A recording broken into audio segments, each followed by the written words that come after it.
Gloire à Dieu.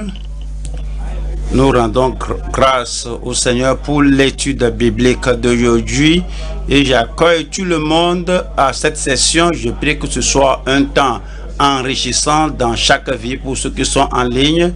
Je suis heureux que vous soyez là, que vous avez l'étude biblique directement avec vous et tous nos membres partout. Comme nous sommes venus ensemble de divers endroits et de diverses familles, je prie que ce temps soit un moment enrichissant pour tout le monde au nom puissant de Jésus-Christ. Prions ensemble avant l'étude. Père, nous te remercions ce jour pour l'étude biblique. Nous te remercions pour ta bonté sur ton peuple. Merci pour comment tu nous protèges. Merci de la protection de tout ce que tu as fait. Ceux qui ont connu des défis, tu leur as imposé les mains. Nous savons que tu vas bien avec tout le monde. Nous demandons que tes bénédictions demeurent sur tout le monde au nom de Jésus-Christ. Qu'il y ait la perfection totale et la protection totale sur tout le monde. Enrichis la vie de tout le monde, même ce soir, au nom de Jésus-Christ. Nous te remercions parce que nous savons que tu nous as exaucés. Au nom puissant de Jésus, nous prions. Amen. Aujourd'hui, nous allons continuer notre série d'études bibliques. Vous savez, nous sommes dans l'évangile selon Marc. Et aujourd'hui, nous allons voir Marc chapitre 12. Marc 12. Et nous allons étudier du verset 28 jusqu'au verset 34. Marc 12. Nous lisons du verset 28. Ouvrez la Bible et lisez avec moi. Un des scribes qui les avait entendus discuter, sachant que Jésus avait bien répondu aux Sadducéens, s'approcha et lui demanda quel est le premier de tous les commandements. Et non seulement vous devez comprendre que les Juifs avaient des commandements dans chaque domaine de leur vie et dans la vie aussi. Il y a des commandements dans chaque domaine dans leur vie. Les Sadducéens ont ajouté leurs commandements. Ce qu'il faut faire le jour du sabbat, ce qu'il ne faut pas faire le jour du sabbat, il y a bien deux choses. Les scribes ont ajouté des choses au commandement de Dieu. Je sais. Il dit, si je sais que j'ai fait ceci, je serai en bon état. Voilà la réponse que le Seigneur Jésus a donnée, verset 29. Jésus répondit, voici le premier. Écoute, Israël, le Seigneur notre Dieu est l'unique Seigneur. Et tu aimeras le Seigneur ton Dieu de tout ton corps. Tu aimeras le Seigneur ton Dieu de tout ton cœur, de toute ton âme, de toute ta pensée et de toute ta force. Voici le second. Tu aimeras ton prochain comme toi-même. Il n'y a pas d'autre commandement plus grand que ceux-là. Finalement, verset 32, 33, là, le scribe a répondu et il a loué ce que Jésus a dit. Et verset 34. Jésus, voyant qu'il avait répondu avec intelligence, lui dit, tu n'es pas loin du royaume de Dieu. Et personne n'osa plus lui proposer des questions.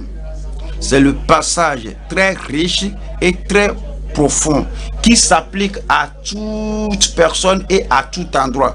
Ouais, la parole de Dieu, la parole de Christ en particulier s'applique à toute génération, s'applique à toute situation. Voici la situation spéciale dans laquelle on se trouve, non seulement dans notre pays ici, la pandémie dans le monde entier. Est-ce que vous savez que la parole de Jésus-Christ est encore appropriée? Ses commandements sont appropriés, ses promesses sont appropriées et sa protection, sa sécurité et tout ce que les gens avaient à l'époque là, même ces choses sont encore appropriées aujourd'hui. C'est le meilleur moment qu'on peut venir au Seigneur, s'approcher de lui et tout ce qu'il avait promis, tout ce qu'il nous a montré, tout ce qu'il a donné, Tout cela sera le nôtre au nom de Jésus-Christ. Aujourd'hui, nous allons voir ce message qui est le commandement constant et irrévocable de l'amour. Lorsque Jésus a répondu, il a dit que tu aimeras le Seigneur, notre Dieu, de toute ton âme, de toute ta force, de tout ton cœur. Voici le premier commandement. Et puis il a dit, voici le second. Il dit que tu aimeras ton prochain comme toi-même. N'est-ce pas l'heure d'exprimer cela plus qu'auparavant? Nous parlons de l'amour. Nous parlons du commandement constant et irrévocable, irremplaçable de l'amour. C'est l'amour. Dieu est amour. Christ est amour. Il nous a tant aimés qu'il nous a appelés, ses amis, à penser à l'église. Il veut qu'on s'aime les uns les autres. L'amour est essentiel. Le commandement de Dieu sur l'amour est profitable aujourd'hui, est dispensable aujourd'hui, c'est indispensable aujourd'hui, et il veut qu'on obéisse à ce commandement, à cette parole du Seigneur, et c'est irremplaçable dans notre vie. Quel que soit ce qu'on fait, ce qu'on n'a pas, tout, si on n'obéit pas à ce commandement d'amour, les autres ne sont pas aussi précieuses que ceci. Le message est divisé en 3 parties. Premier point, la priorité de l'obéissance au premier commandement. Donc, c'est le premier commandement. Si on doit faire quelque chose, on doit le prioriser. Notre cœur doit être ici. Notre passion doit être ici. Ce doit être la priorité de notre vie. Comment je dois vivre avec Dieu? Comment je dois interagir avec Dieu? Comment je dois louer le Seigneur? Comment je dois prier le Seigneur? Comment je dois l'adorer? Qu'est-ce que je dois faire pour être en bonne relation avec Dieu? C'est la priorité. La priorité de l'obéissance au premier commandement. Le deuxième point, la permanence de notre obligation au second commandement. Le second commandement, oui, est en rapport à notre prochain. Voyez, vous aurez aussi longtemps qu'on vit, vous aurez votre voisin, les parents, les amis, les voisins, aussi longtemps qu'il y a un voisin dans le besoin, un voisin qui a quelque chose qu'il ne peut pas faire pour lui-même. Alors vous devez le faire aussi longtemps qu'il est notre voisin. Alors il y aura la nécessité de notre obligation au second commandement, et c'est permanent. Parce que si nous vivons avec les gens, si nous sommes en relation avec les gens, notre relation envers eux, ce que nous faisons avec eux, alors cela veut dire que nous vivons dans ce commandement. Vous aimez votre voisin comme vous-même. Troisième point, c'est le prix d'obtenir le royaume céleste futur. Le prix, ce qu'on doit faire, et le prix à payer afin que nous ayons le royaume céleste futur. Rappelez-vous encore, premier point, la priorité de l'obéissance au premier commandement. Deuxième point, la permanence de notre obligation au second commandement. 3. Le prix d'obtenir le royaume céleste futur. Le royaume céleste futur. Premier point, la priorité de l'obéissance au premier commandement. Je lis de Marc 12 et je lis à partir du verset 28 jusqu'au verset 30. Marc 12, je lis du verset 28 jusqu'au 30. Un des scribes qui les avait entendus discuter, sachant que Jésus avait bien répondu aux Sadducéens, ouais, vous voyez, et lui il venait de découvrir que Jésus-Christ leur a bien répondu. Vous vous rappelez, Jésus-Christ étudiait cela. Tout ce qu'il fait, il le fait bien. Il fait tout à merveille. Tout ce qu'il dit, il le dit à merveille. Toute interaction qu'il a faite et toute tâche qu'il a faite et toute chose a été à merveille. Quand Jésus parle, il parle à merveille. Quand il agit à merveille. Quand Jésus vous fait quelque chose, il le fait à merveille. Je prie que vous le découvriez dans votre vie au nom de Jésus-Christ. Ce scribe a trouvé que Jésus leur a bien répondu. Vous pourrez avoir, avez-vous des questions dans le cœur? Avez-vous le fardeau que vous portez? Est-ce que vous avez un problème auquel vous cherchez une solution? Jésus va vous bien répondre. Des choses qui sont arrivées que vous ne savez pas, ceci est arrivé, c'est comme mystérieux. Demandez au Seigneur et il va vous bien répondre. La réponse du Seigneur va apporter la solution à votre vie, la joie et le bonheur à votre vie. Et dit ici que Jésus répondit, voilà, je pense à quelque chose.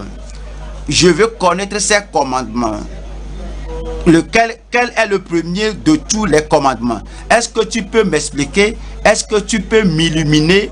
Est-ce que tu peux me montrer la lumière sur le premier des commandements de Dieu? Et il lui dit au verset 29, Jésus répondit, je prie que le Seigneur vous réponde, qu'il réponde à toutes vos questions, qu'il réponde à vos prières, que le Seigneur réponde à vos défis, que le Seigneur réponde à vos confusions dans la vie, même en ce temps-ci, en ce temps de pandémie, en ce temps de confinement de par le monde entier, que le Seigneur vous donne une réponse qui profite à votre vie au nom de Jésus-Christ.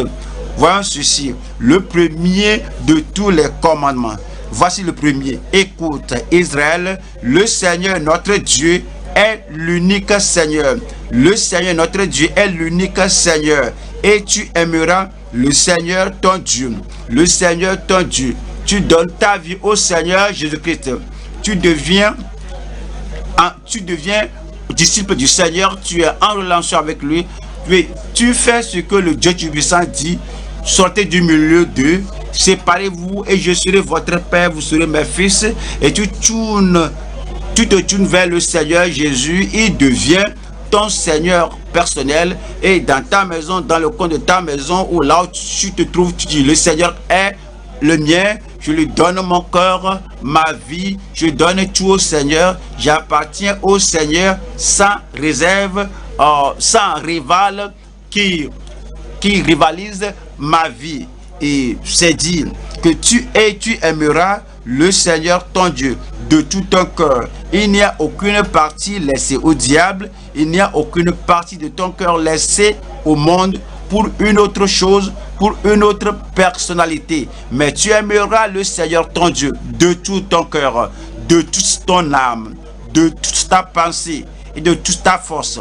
Vous savez, il y a des gens qui ne savent pas qu'avec notre intelligence, on aime le Seigneur, avec notre force, on aime le Seigneur, avec nos talents, on aime le Seigneur, avec tout ce que nous avons, avec tout ce qu'on a, on aime le Seigneur. Et c'est dit que voici le premier commandement. Il veut qu'on comprenne que nous donnons une priorité à cela. Que je vous lis en Matthieu. Matthieu chapitre 22. Matthieu 22, nous lisons le verset 36. Au fait, c'est le même récit, mais Matthieu aussi l'a enregistré et nous a donné une meilleure compréhension de ce que le Seigneur dit. Matthieu 22, verset 36. Maître, quel est le plus grand commandement de la loi? Marc a dit, quel est le premier? Alors, le plus grand, le premier, le plus suprême, le plus important, la même chose. Maître, quel est le plus grand commandement de la loi? Jésus lui répondit, tu aimeras le Seigneur, ton Dieu, de tout ton cœur. Le même accent qu'on a vu en Marc se trouve en Matthieu. De tout ton cœur. Le Seigneur ne nous permet pas de l'aimer à cœur partagé, de l'aimer n'importe comment, de l'aimer superficiellement, de l'aimer non avec tout le corps. Il veut tout le cœur. Il nous a tout donné, alors il veut que nous lui donnons tout. C'est pourquoi c'est dit dans le verset 37, tu aimeras le Seigneur ton Dieu de tout ton cœur, de toute ton âme et de toute ta pensée. C'est le premier et le plus grand commandement. C'est le premier commandement, c'est le plus grand des commandements. Il y a des gens qui mettent beaucoup de différence entre l'Ancien et le Nouveau Testament. Mais pourrez-vous comprendre que ceci vient de l'Ancien Testament? Et Dans le Nouveau Testament, nous sommes sauvés par le sang de l'agneau. Dans le Nouveau Testament, nous sommes rachetés par le sacrifice de Jésus-Christ. Dans le Nouveau Testament, nous sommes rachetés et rapprochés du Seigneur. Alors, à cause du sacrifice du Seigneur, le sacrifice qu'il a fait à la croix du Calvaire, vous devez comprendre que les gens de l'Ancien Testament espéraient l'avènement du Messie, le moment où Christ viendra, qui va préparer leur cœur afin qu'on puisse obéir au commandement du Seigneur. Donc le commandement se trouve en Deutéronome chapitre 10 verset 12. Voici Deutéronome 10 verset 12. S'il vous plaît, ouvrez la Bible. Deutéronome 10 12. Maintenant Israël, que demande de toi l'Éternel ton Dieu, si ce n'est que tu craignes l'Éternel ton Dieu, afin de marcher dans toutes ses voies, comprenez, afin de marcher dans toutes ses voies et d'aimer et de servir l'Éternel ton Dieu de tout ton cœur et de toute ton âme.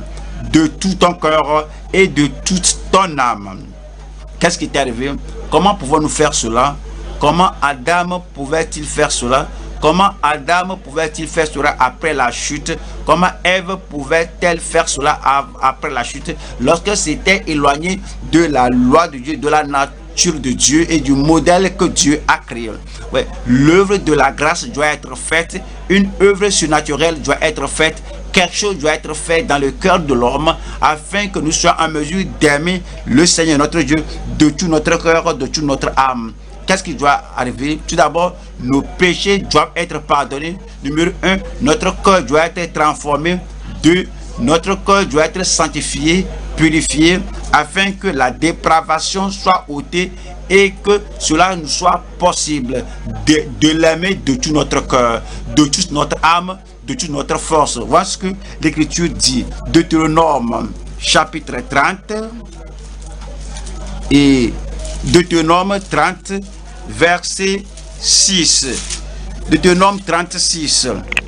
L'Éternel ton Dieu circoncira ton cœur. Attendez, l'Éternel ton cœur, il devient notre éternel, notre Dieu, parce que à cause des choses que l'Éternel a faites, à cause du salut, à cause du pardon, à cause de la purification initiale de notre cœur, il est devenu l'Éternel ton Dieu. L'Éternel ton Dieu, après être devenu ton Seigneur au salut, ton Seigneur à la rédemption, il est devenu ton Seigneur en pardonnant tes péchés, il est devenu ton Seigneur en changeant ta vie. Tu es devenu enfant de Dieu. Tu dis, l'Éternel est le mien, je suis le tien, je suis fille de Dieu, fille de Dieu, je suis fils dans le Seigneur, mon cœur changé, mes péchés pardonnés, toute condamnation ôtée, la pollution du péché est ôtée, et puis toutes ces souillures que j'appelle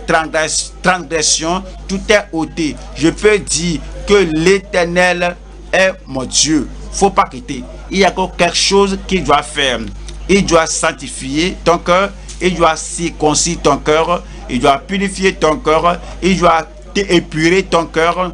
Voilà cela au verset 6. L'Éternel, ton Dieu, circoncira ton cœur. Est-ce que vous voyez deux choses là-bas? Numéro 1, il est déjà l'Éternel, ton Dieu. Il est déjà l'Éternel, ton Père céleste. Et tu es déjà son fils. 2, il veut le faire. Ouais, c'est une autre expérience. Ça, c'est une autre touche. C'est une autre transformation. C'est une autre chose qu'il veut faire. L'Éternel, ton Dieu, tu es sauvé. Et maintenant, pour la deuxième œuvre définie de la grâce, circoncira ton cœur et le cœur de ta postérité. Cela veut dire que la circoncision, ce n'est pas physique, ceci est spirituel, ce n'est pas physique, c'est ce que le Seigneur lui-même fait. Et il le fera pour ta postérité. Pourquoi va-t-il nous sanctifier? Pourquoi va-t-il nous purifier? Pourquoi va-t-il rendre notre cœur affranchi du péché originel, de la dépravation qu'on a? Il dit, afin que tu aimes l'Éternel, Si tu aimeras l'Éternel, ton Dieu, de tout ton cœur et de toute ton âme, afin que tu vives. Ça, c'est une véritable vie, la réelle vie. Donc, cela nous dit, retournons maintenant au Nouveau Testament et nous allons à Matthieu chapitre 6, verset 24. Nous aimons le Seigneur sans rival, nous aimons le Seigneur sans compétiteur, nous aimons le Seigneur sans autre chose qui essaie de discuter une partie du Seigneur et l'autre de nous. Nous l'aimons de tout notre cœur, de toute notre âme, de toute notre force. Matthieu 6, verset 24. Matthieu 6, verset 24. Nul ne peut servir deux maîtres. Nul ne peut d'un même cœur aimer Dieu d'une partie et aimer d'une autre partie le monde. D'une partie obéir à Dieu, le grand maître, le grand faiseur, le grand créateur, et d'une autre partie du cœur, il aime une autre personne ici, une créature. Nul ne peut servir deux maîtres, car où il haïra l'un et aimera l'autre, ou il s'attachera à l'un et méprisera l'autre. Vous ne pouvez, dans le passé, ils n'ont pas pu, dans le présent, vous ne le pouvez pas, dans le futur, vous ne le pourrez pas, personne ne peut le faire. Vous devez aimer le Seigneur de tout votre cœur. Vous ne pouvez pas servir, vous ne pouvez servir Dieu et Mammon. Mammon là-bas est généralement l'argent, l'amour de l'argent. L'amour de l'argent efface l'amour du cœur dans le cœur.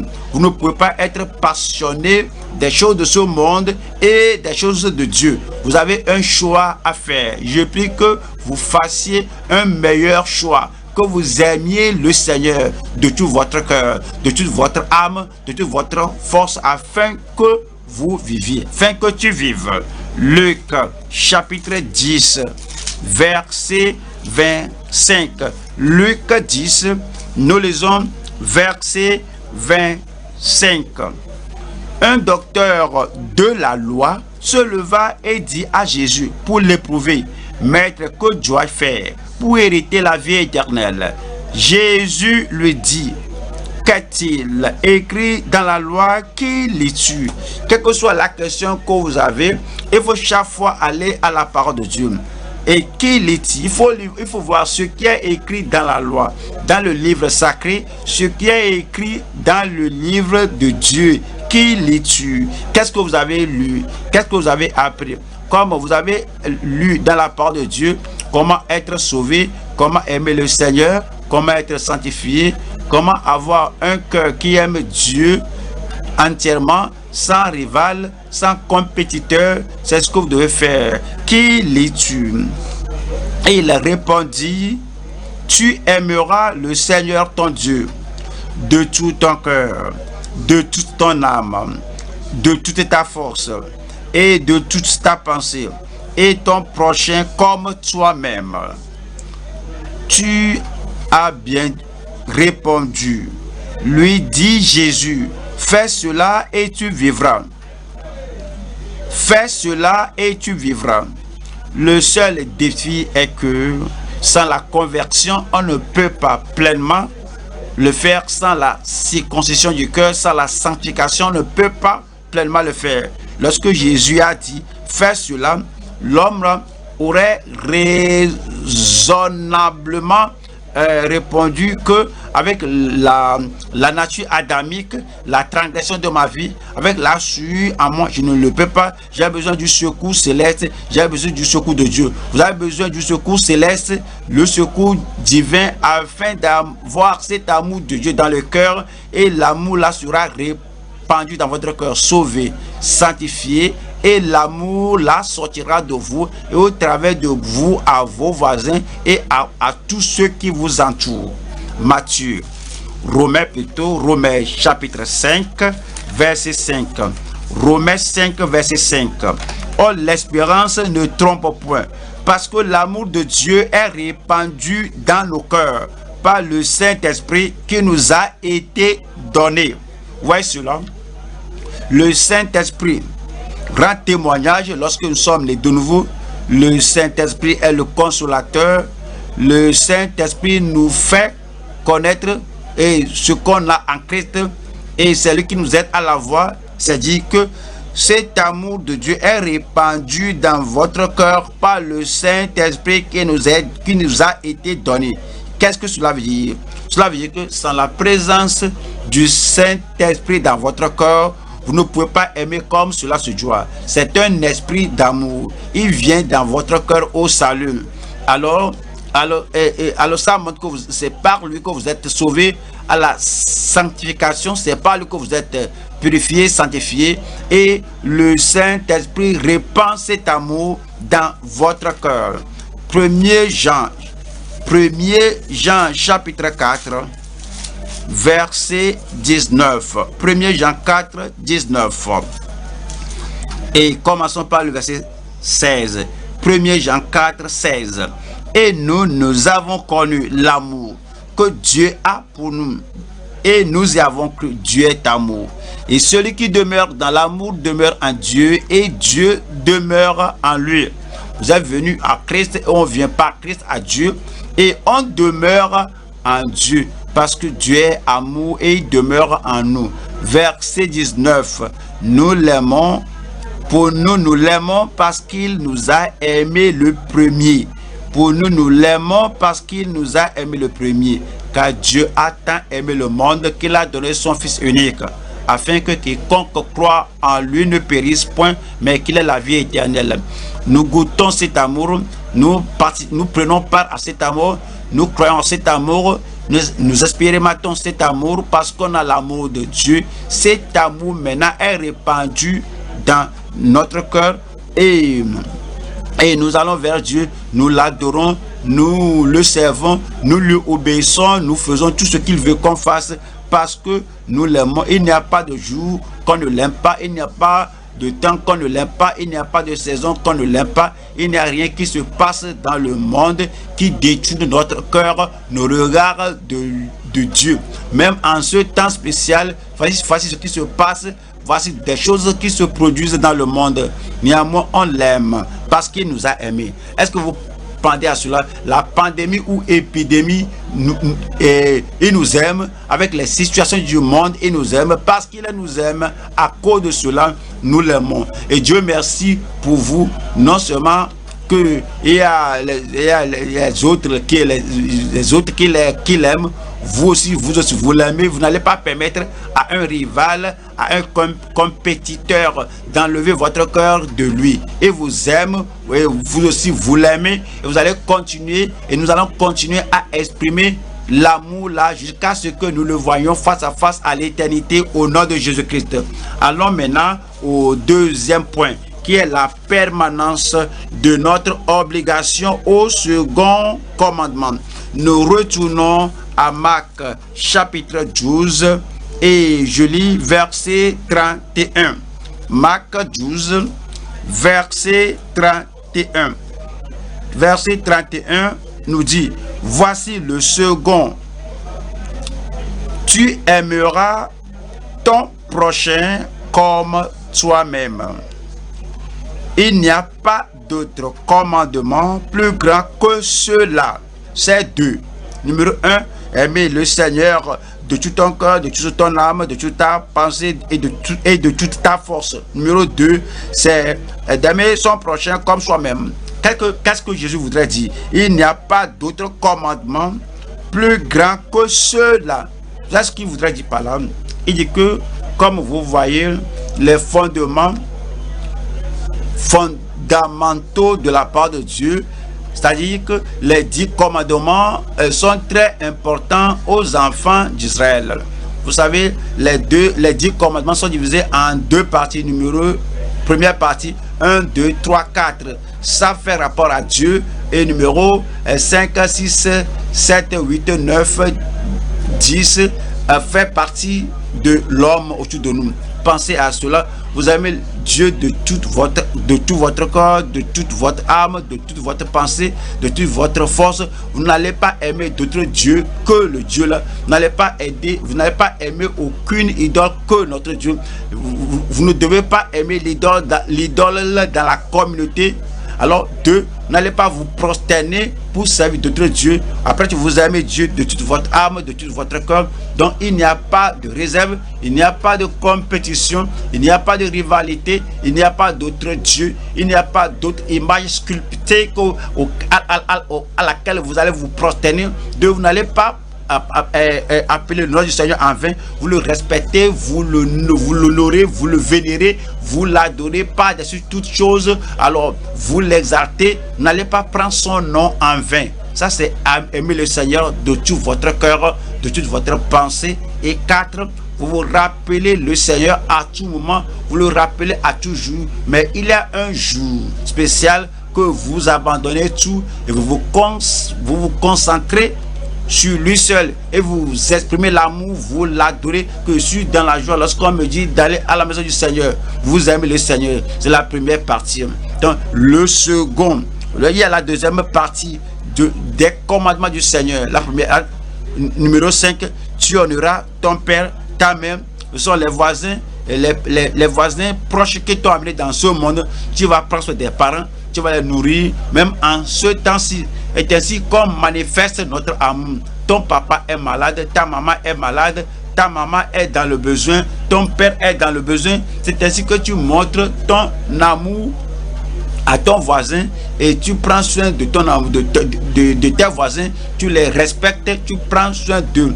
Et tu ne tueras pas. Bien sûr, tu ne dois pas faire le mal à la personne que tu aimes. Tu ne vas pas tuer la personne que tu tues. Tu vas vouloir que la personne vive librement. Alors, tu ne commettras point d'adultère. Oui, tu ne feras pas parce que tu aimes l'homme là. Tu ne vas pas sinon le priver de sa femme.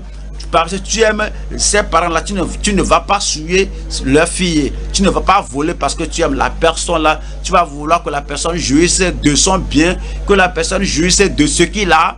Donc, il dit également que tu ne dois pas porter de faux témoignages contre ton voisin. Si tu fais cela, tu fais mal.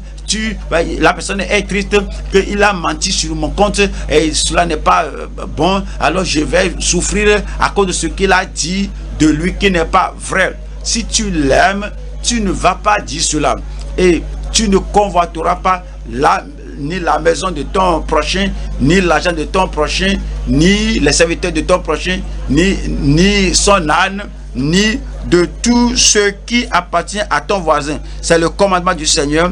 Et c'est l'expression d'amour pour notre voisin. Et ça dit que si nous aimons Dieu, voici ce que nous devons faire. Si nous aimons Dieu, nous allons aimer notre voisin. Au fait, c'est résumé en Matthieu 7. Voyons ce Matthieu 7 et je lis verset 12 qui dit: tout ce que vous voulez que les hommes fassent pour vous, faites-le de même pour eux, car c'est la loi et les prophètes. Alors, il a tout résumé dans cette unique phrase. Ça, c'est la règle d'or.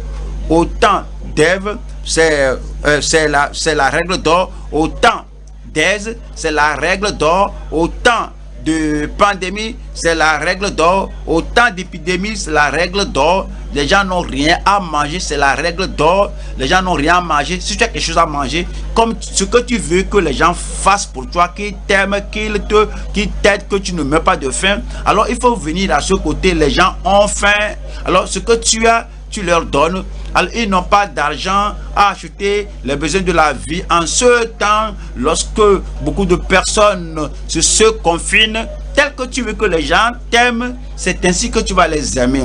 Alors, tout ce que vous voulez que les hommes fassent pour vous, faites-le de même pour eux. Ce sera merveilleux si vous croyez, si vous voyez que quelqu'un est dans le besoin, tu dis même, qu'est-ce que je dois le faire?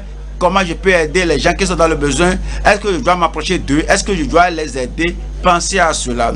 si vous êtes dans cette condition, qu'allez-vous faire? Qu'est-ce que vous allez vouloir que les gens vous fassent? Alors il faut faire exactement cela. Ce que vous ne voulez pas que les gens vous fassent, il ne faut pas le faire. Ce que vous voulez que les gens vous fassent, faites-le. Alors, car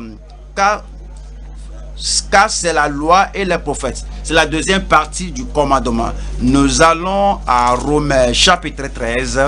Romains 13, verset 8. Romains 13, verset 8.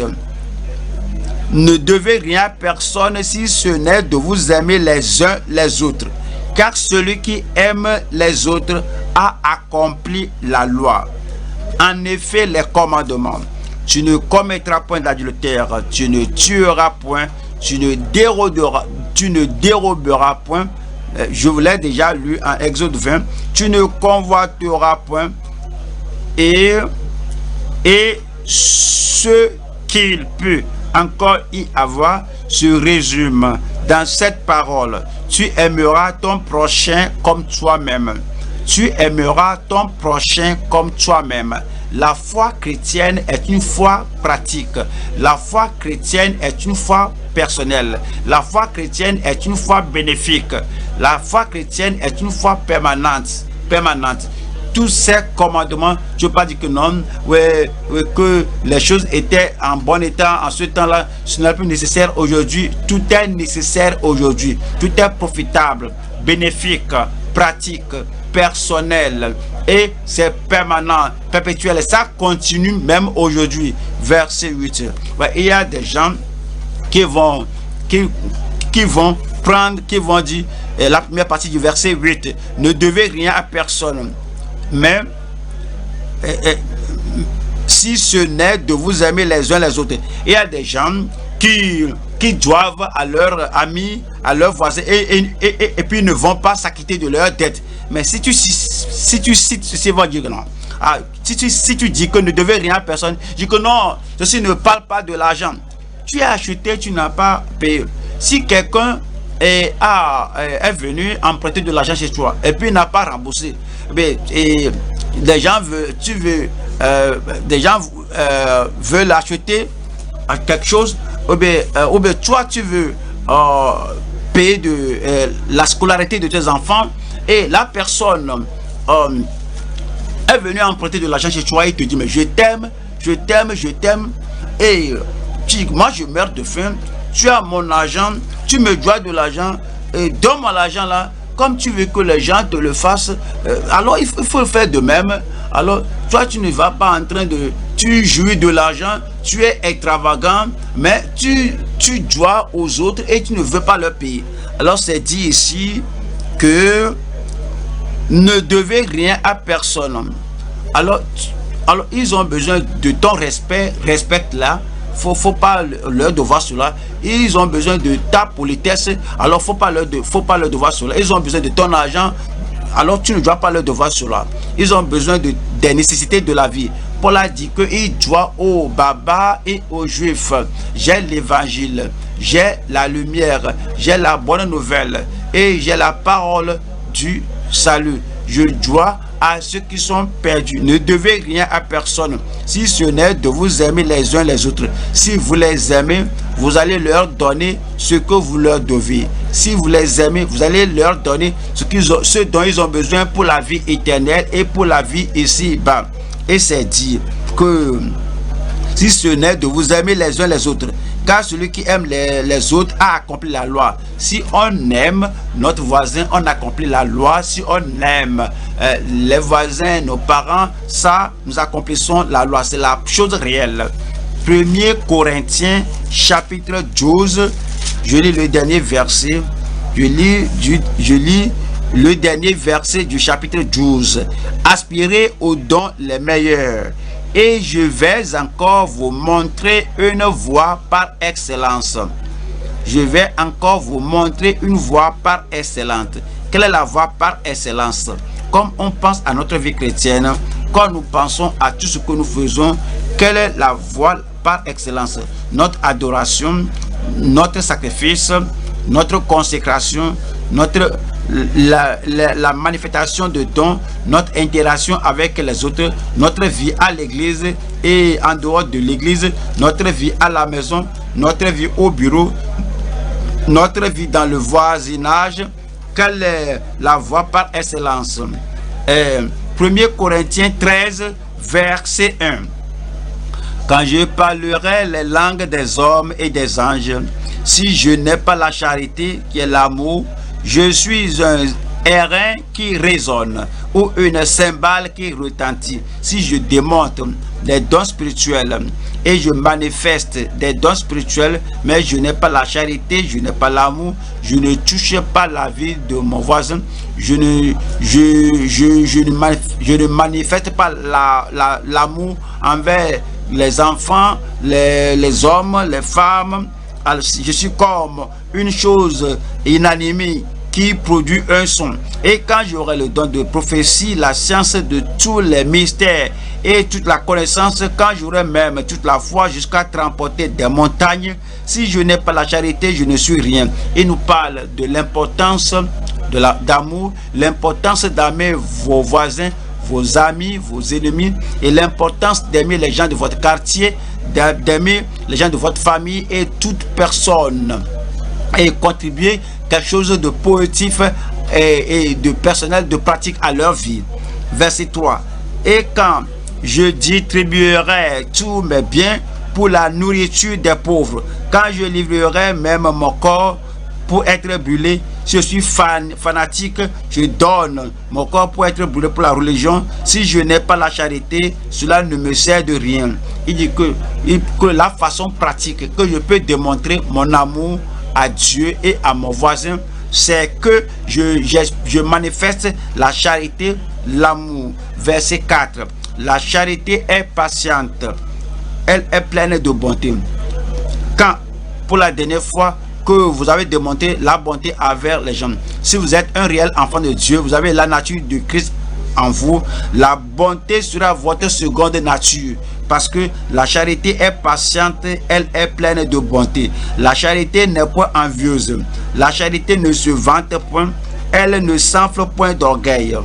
Voyez ceci, si vous avez la charité, si vous avez l'amour, n'allez pas monter cela à tout le monde. Je suis plus grand que toi, je suis plus supérieur que toi, je suis plus intelligent que toi, je suis plus prospère que toi, je suis plus que cela.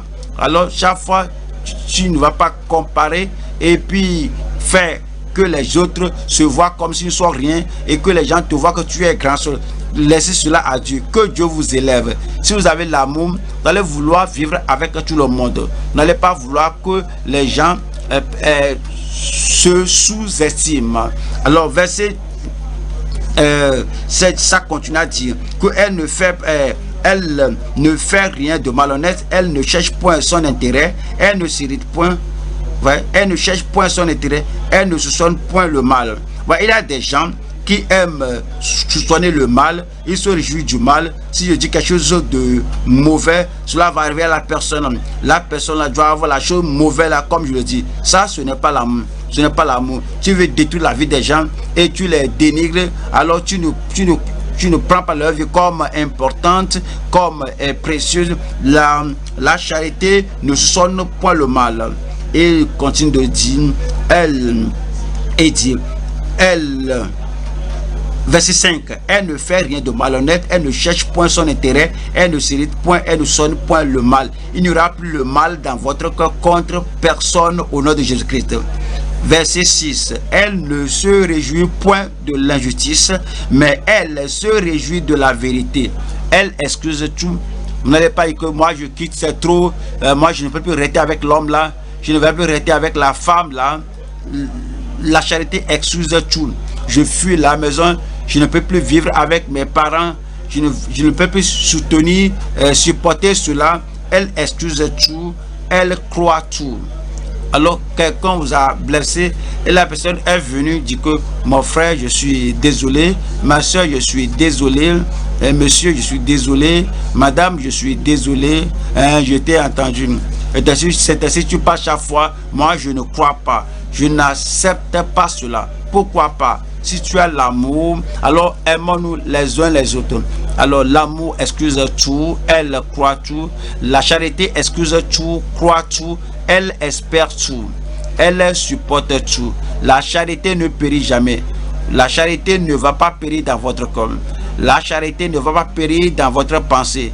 La charité ne fera pas défaut dans votre famille. Mais rappelez-vous une fois encore, l'amour, la charité dont nous parlons est pratique. Ouais, la charité dont nous parlons est une charité déterminée. Ouais, rappelez-vous que l'amour dont nous parlons est personnel. Rappelez-vous que l'amour dont nous parlons est très bénéfique.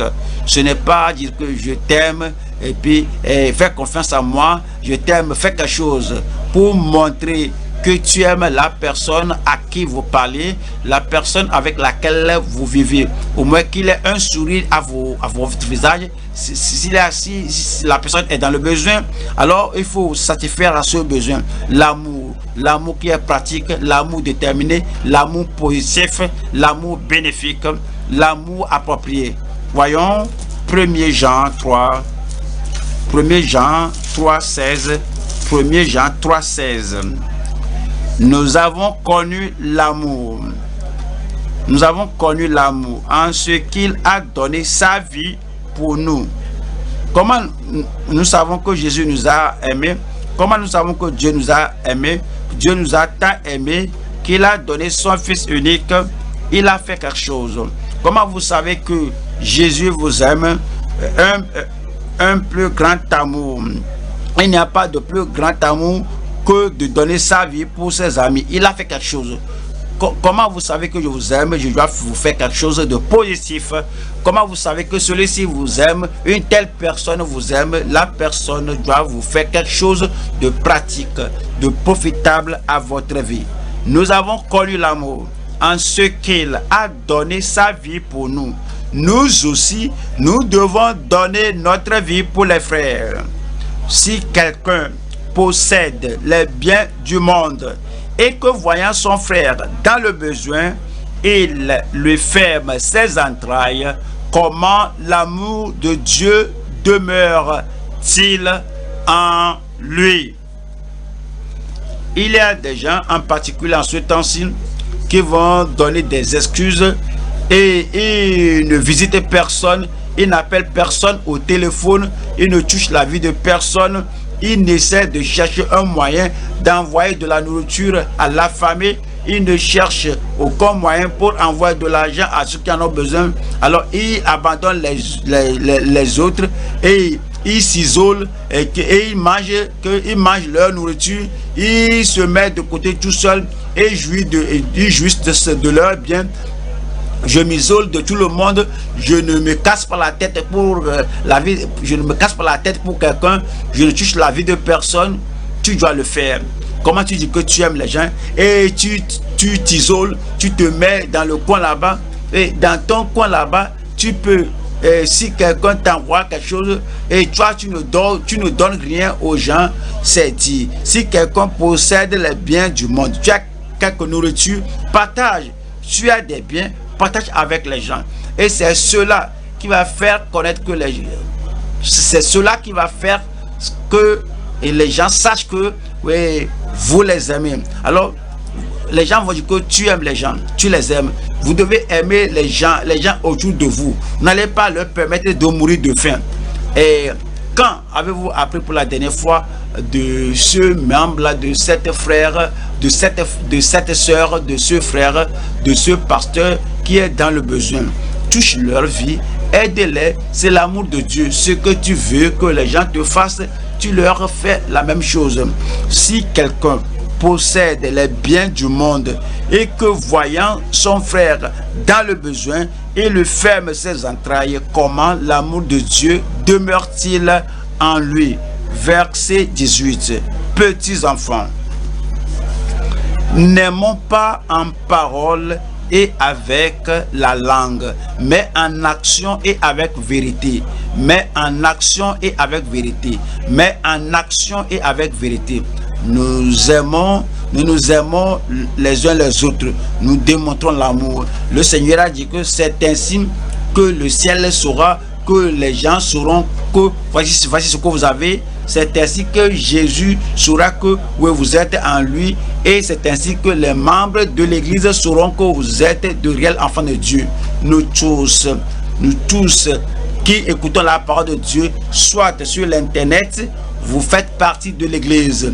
Vous faites partie des gens auxquels le pasteur prêche.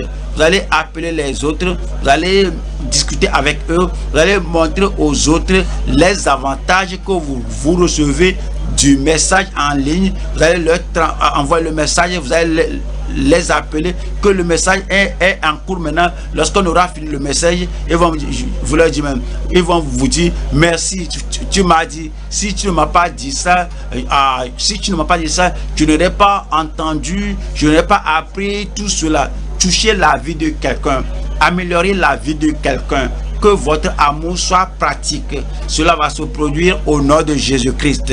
Jean chapitre 13. Jean 13, je lis verset 34. Jean 13, verset 34. Je vous donne un commandement nouveau. Aimez-vous les uns les autres. Ce commandement est là jusqu'à la fin du monde. Ce commandement demeure là-bas. Est-ce que je peux dire que même arrivé au ciel, la parole là est toujours là? L'amour continue au ciel, parce que c'est dit que aimez-vous les uns les autres. Et le verset 34 dit, comme je vous ai aimé, vous aussi aimez-vous les uns les autres. À ceux-ci tout connaîtront, à ceux-ci le ciel et la terre connaîtront, à ceux-ci les gens qui vous voient connaîtront, les hommes connaîtront que vous êtes mes disciples, si vous avez de l'amour les uns pour les autres. Alors on a vu le premier point. Premier point, c'est la priorité de l'obéissance au premier commandement. Aimez Dieu de tout votre cœur, de toute votre âme, de toute votre force, de toute votre pensée, de toute votre intelligence, de tous vos dons. Deuxième point, c'est la permanence de notre obligation au second commandement. Vous aimez votre voisin comme vous-même. Nous allons maintenant au troisième point. Le prix d'obtenir le royaume céleste futur. Le prix d'obtenir le royaume céleste futur. Je lis de Marc 12, verset 32. Le scribe lui dit, bien maître, tu as dit avec vérité. Chaque fois il dit la vérité, il est la vérité personnifiée. Tu as dit avec vérité que Dieu est unique et qu'il n'y en a point d'autre que lui. 33. Et que l'aimer de tout son cœur, de toute sa pensée, de toute son âme et de toute sa force, et aimer son prochain comme soi-même, c'est plus que tous les holocaustes et tous les sacrifices. Jésus, voyant qu'il avait répondu avec intelligence, avec sagesse, de façon appropriée, lui dit, tu n'es pas loin du royaume de Dieu. Tu n'es pas loin du royaume de Dieu. Il faut bien remarquer cela. Donc, Jésus a dit qu'il a répondu avec intelligence. Il a bien répondu. Il a répondu de façon appropriée. Et Jésus dit, de ta réponse, tu as compris dans la tête. Tu as compris avec le cerveau. Tu as compris avec ton intelligence. Mais tu as besoin d'un pas supplémentaire. Tu dois aller au-delà du cerveau, au-delà de la tête, pour faire une expérience. Maintenant, tu connais la vérité, mais tu n'es pas loin du royaume. Vous savez ce que Jésus disait, et que si je connais la repentance, je ne suis pas loin du royaume. Je ne suis pas encore dans le royaume. Si tu connais l'amour, jusqu'à ce que je commence à le pratiquer, je ne suis pas loin du royaume, mais je ne suis pas encore là.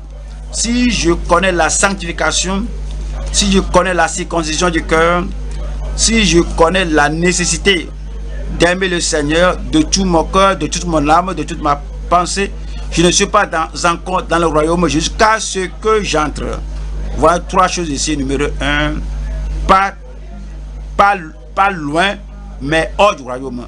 Pas loin, mais hors du royaume. Il y a des gens qui connaissent la repentance, les gens qui connaissent la justice, les gens qui connaissent la rédemption, les gens qui connaissent le calvaire, les gens qui connaissent Christ, les gens qui connaissent le fait de croire à Christ, mais qui n'ont pas fait un engagement défini au Seigneur. Ils n'ont pas pris un engagement défini au Seigneur. Le fait de soumettre leur cœur, leur âme au Seigneur. Ils ne sont pas nés de nouveau. Ils savent qu'il y a quelque chose qu'on appelle être né de nouveau. Il y a quelque chose qu'on appelle la renaissance, la nouvelle naissance, la régénération, le salut. Leur connaissance les a rendus ne pas être très loin du royaume de Dieu. Luc chapitre 13, verset 3. Luc 13, verset 3. Non, je vous le dis, mais si vous ne vous repentez, vous périrez tous également. Verset 5. Non, je vous le dis, mais si vous ne vous repentez, vous périrez tous également. Vous connaissez la repentance, mais vous n'êtes pas loin du royaume, mais vous n'êtes pas encore là, jusqu'à ce que vous veniez au Seigneur disant: Seigneur, je suis désolé, j'ai péché contre toi. Alors je me détourne de mes péchés, je reçois Jésus comme mon sauveur personnel, je sais qu'il est mort pour moi à la croix du calvaire. Et je prends cette décision définie, prompte, pratique et pratique maintenant. Et l'Esprit rend témoignage à mon cœur que je suis maintenant enfant de Dieu. Si ce pas défini n'est pas pris, vous n'êtes pas encore dans le royaume. Vous connaissez cela, mais vous n'êtes pas loin du royaume. Alors je vois Luc 13, verset 24. Luc 13, 24. Efforcez-vous d'entrer par la porte étroite. Savoir que la porte droite est là. Savoir que vous devez entrer, savoir qu'il y a une porte qui conduit à la vie éternelle ne suffit pas. Vous n'êtes pas loin, mais jusqu'à ce que vous entrez, vous n'êtes pas encore là. Efforcez-vous d'entrer par la porte étroite, car je vous le dis, beaucoup chercheront à entrer et ne le pourront pas. Quand le maître de la maison se sera levé et aura fermé la porte, et que vous, étant dehors, ils ne sont pas loin, ils sont si proches, ils pourraient entrer, ils pourraient croire au Seigneur Jésus-Christ, leurs péchés pourraient être abandonnés, leurs âmes pourraient être sauvées, leur nom pourrait être écrit dans le livre de vie au ciel, mais ils n'ont pas. Alors la procrastination les a fait demeurer hors du royaume. Je le ferai plus tard, je le ferai bientôt, je le ferai après ceci, je le ferai après cela. Mais maintenant la porte était fermée et vous commencerez à frapper à la porte en disant: Seigneur, Seigneur, ouvre-nous. Il vous répondra: je ne sais d'où vous êtes. Alors vous vous mettrez à dire: nous avons mangé et bu devant toi, et tu as enseigné dans nos rues. Oh, on n'est pas loin de toi, on t'a entendu, on a entendu tout ce que tu as dit, mais ils ne sont pas entrés. Et vous venez à l'étude biblique, vous suivez l'étude biblique, mon frère, ma soeur, là en ligne, sur l'internet, tu écoutes, tu entends tout. Est-ce que tu as pris une décision définie? Est-ce que tu peux nommer le jour et nommer le lieu où tu as pris la décision, où tu t'es mis debout, où tu t'es mis à genoux, où tu as donné ta vie au Seigneur? Je me rappelle mon temps, je me rappelle le jour là, le jour du salut. Fais-le. Et puis tu ne vas pas seulement connaître cela dans la tête, mais tu le sais dans la tête et dans le cœur que je suis son fils, il est le mien. Alors ces gens-là disent que Tu as enseigné dans nos rues. Et il répondra, je vous le dis, je ne sais d'où vous êtes. Retirez-vous de moi, vous tous, ouvriers d'iniquité. C'est là qu'il y aura des pleurs et des grincements de dents. Quand vous verrez Abraham, Isaac et Jacob et tous les prophètes dans le royaume de Dieu et que vous serez jetés dehors. Je prie que vous ne soyez pas jetés dehors. Je prie que vous ne soyez pas jetés dehors. Je prie que cette nouvelle naissance soit une expérience authentique pour vous, en sachant que je crois au Seigneur, je suis au Seigneur, il est le mien, je suis le tien. Numéro 1, pas loin, mais hors du royaume. 2, très loin et rejeté pour toujours. Très loin et rejeté pour toujours. Il y a des gens qui sont très loin du royaume, sachant il ne faut pas savoir, il ne faut pas savoir la voie pour servir le Seigneur, dit qu'il aime le Seigneur de tout leur corps. Voilà ce que Dieu a dit de ces gens-là, très loin et rejeté pour toujours.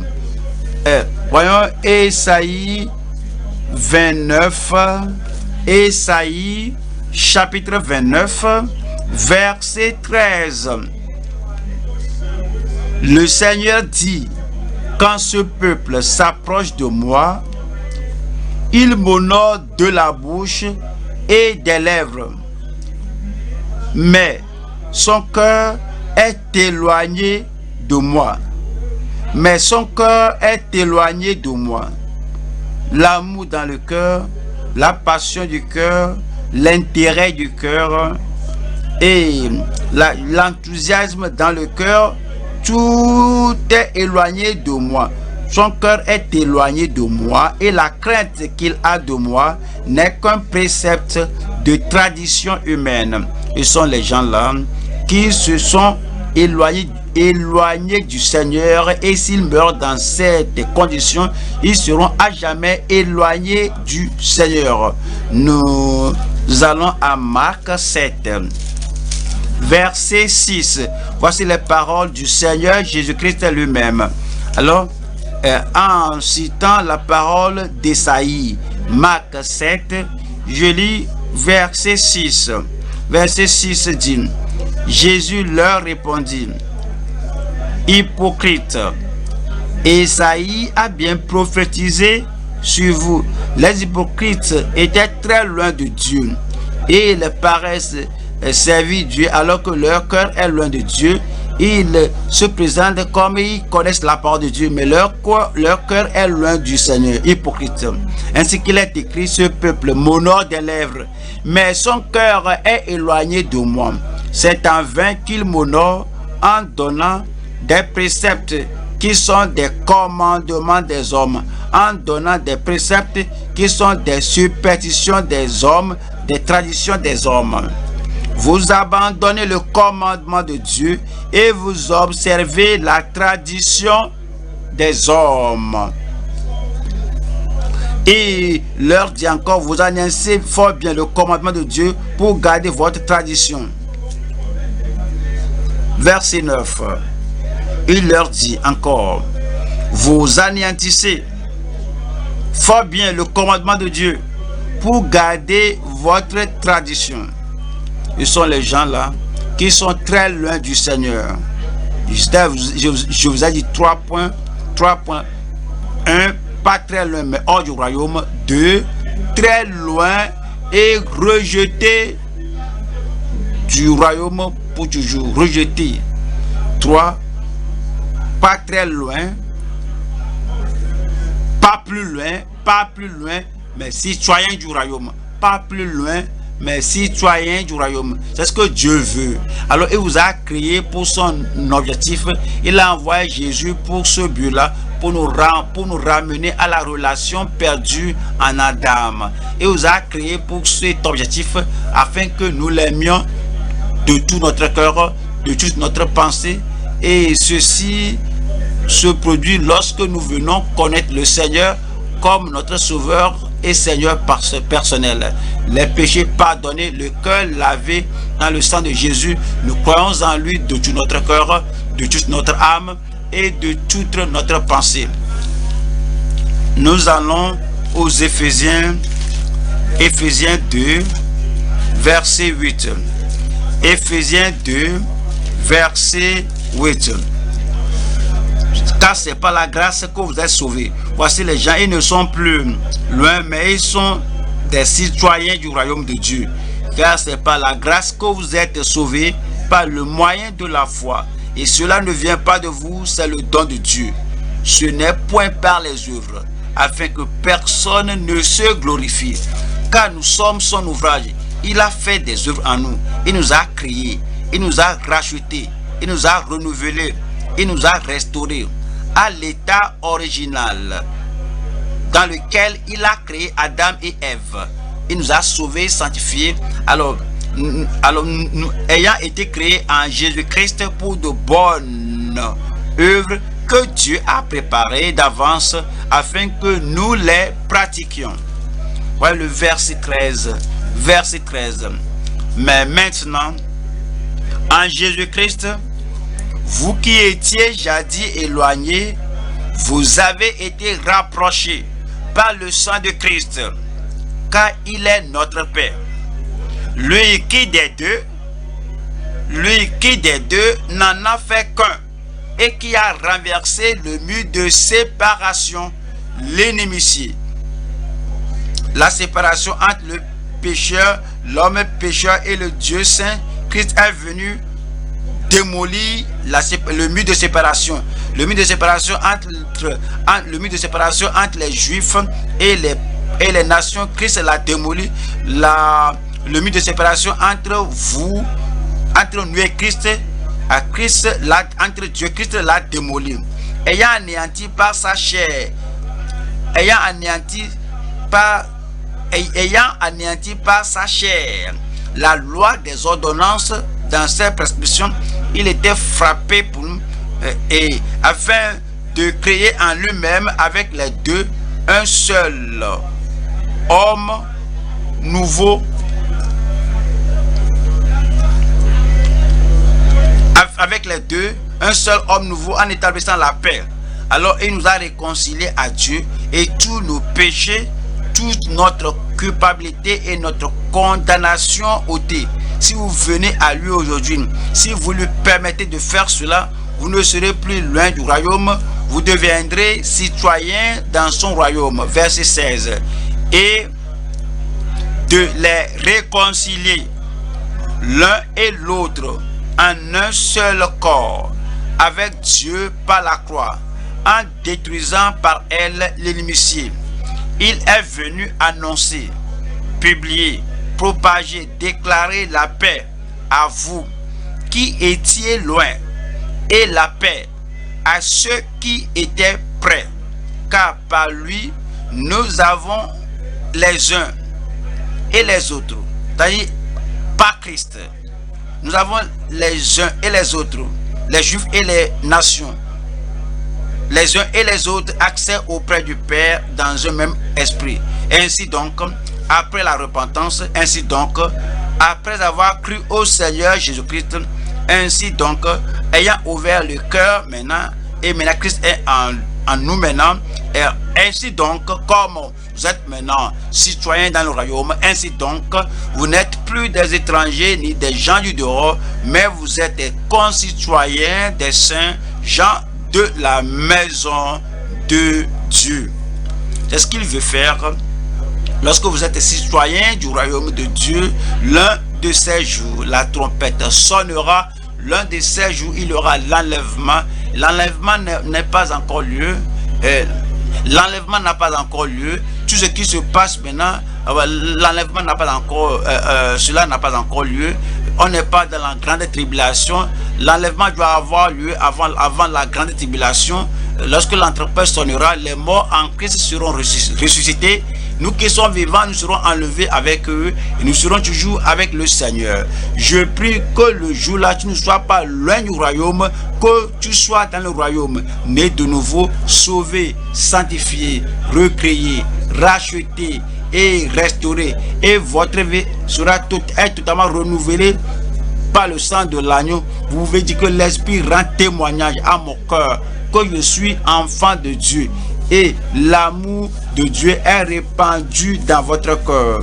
Le premier commandement, la grâce de Dieu est là pour obéir. Alors aimez le Seigneur de tout votre cœur, de toute votre âme, de toute votre pensée, de toute votre force, de toute votre intelligence, de tous vos dents, et que vous aimiez votre commandement. En gardant le second commandement, tu aimeras le Seigneur comme tu aimeras ton prochain comme toi-même, et tu aimes les croyants comme toi-même. Aujourd'hui, on a vu la parole de Dieu sur le commandement constant et irrévocable de l'amour. Maintenant, cet amour doit être répandu dans notre cœur, doit être transporté à notre vie, doit être communiqué à notre vie. Et puis après l'étude biblique, maintenant, nous allons aller manifester l'amour à tout le monde, et nous répandons l'amour partout, et nous aimons les gens autour de nous de tout notre cœur. Nous les aimons de façon pratique, personnelle,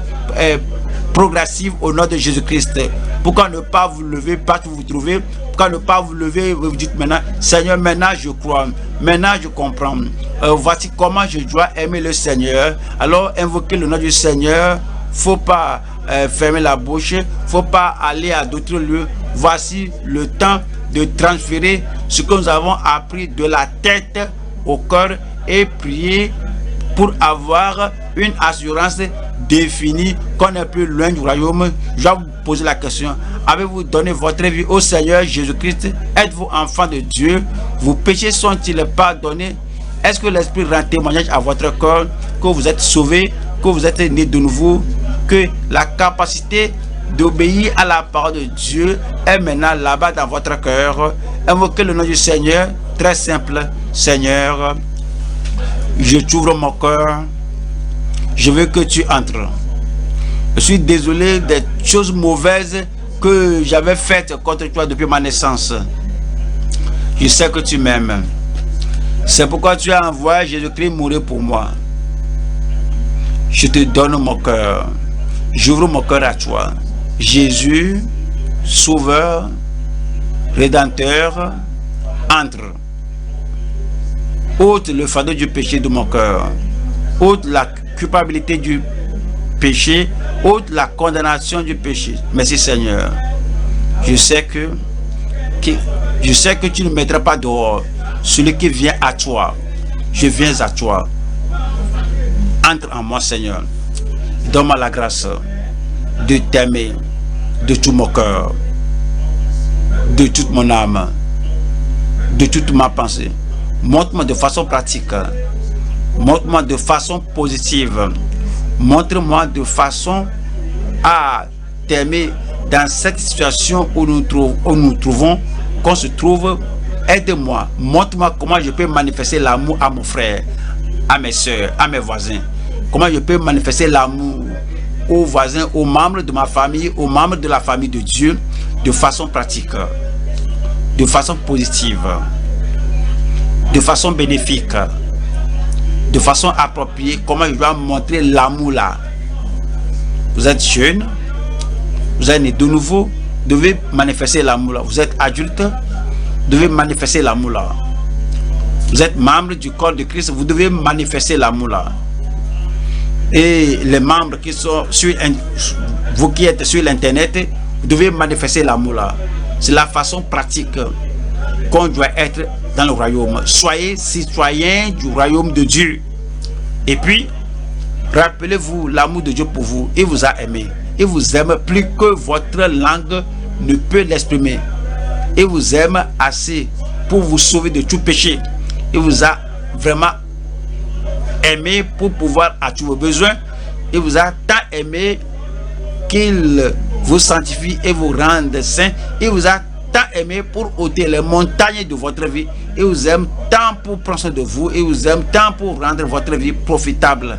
Il vous aime tant pour préserver votre vie, même au cours de cette pandémie. Jésus vous aime tant pour vous faire mener une vie heureuse, sainte, forte, bien portante. Tenez-vous sur les promesses et ces promesses ne feront pas défaut.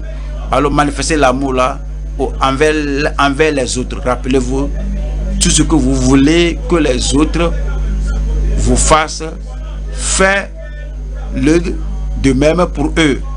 Et le Dieu d'amour, et le Dieu de miséricorde, et le Dieu de toute grâce, et le Dieu de toute puissance sera toujours avec vous au nom de Jésus-Christ. Prions ensemble. Père, au nom de Jésus-Christ, nous te remercions pour la révélation de ta parole. Nous te remercions pour cette parole.